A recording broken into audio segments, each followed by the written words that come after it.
Chris?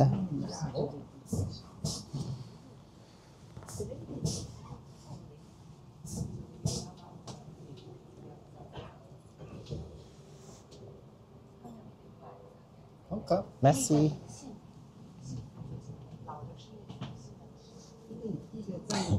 May control guys. So, advice ko lang guys, just in case wala pa kayong ticket guys, you need to pay to buy ticket advance kasi pag na-check nila wala ka pang ticket.